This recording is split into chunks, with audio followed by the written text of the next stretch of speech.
Bonjour, bienvenue sur Mon Financier. Toujours pas de direction claire qui se dégage à la mi-séance avec des marchés qui évoluent en ordre dispersé, signe finalement qu'ils digèrent plutôt bien la contraction de 1% de la croissance américaine au premier trimestre, ce qui n'était pas arrivé depuis quand même 2011. En fait, l'optimisme reste globalement de mise, notamment dans l'attente de la prochaine réunion de la Banque Centrale Européenne. Ce sera le 5 juin prochain et puis les marchés anticipent bien que la BCE desserre les taux monétaires pour redonner un petit coup de pouce à la croissance, ce qui soutient la tendance. À Paris, le CAC, lui, remonte la pente pour ne céder que 0,22% à 4520 points après une ouverture quand même en forte baisse plombée par la chute de BNP. Ailleurs, Francfort est en hausse de 0,24% à 9967 points. Madrid prend 0,5%. L'Eurostoxx est à l'équilibre. Idem pour Londres qui cède 0,07%. Du côté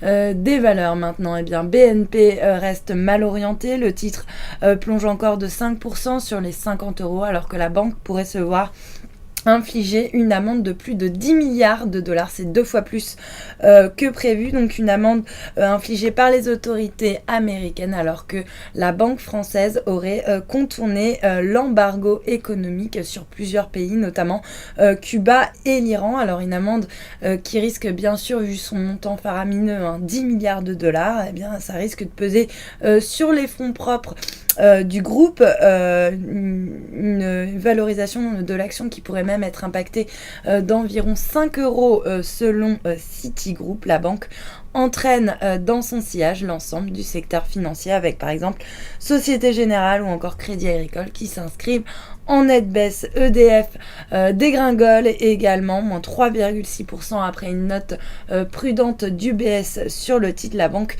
s'inquiète de l'exposition croissante du producteur d'électricité au marché de gros. Il maintient pourtant une recommandation neutre sur le titre, mais l'objectif de cours, lui, est révisé à 26 euros. À l'inverse, Renault fait la course en tête sur le CAC, suivi de Accor, très bien orienté aussi, qui grimpe de 1,22%. Et puis sur le marché des changes, relativement peu de mouvements, l'euro qui grappille 0,1% par rapport au dollar, on est autour des 1,3617, il reste stable par rapport au yen à 138,37 yens, et puis le dollar quant à lui qui s'inscrit en légère baisse par rapport à la devise japonaise autour des 101,63 yens, et puis pour terminer l'once d'or qui grappille 0,2% à 1257 dollars l'once. Voilà pour la mi-séance, restez avec nous, très bonne journée.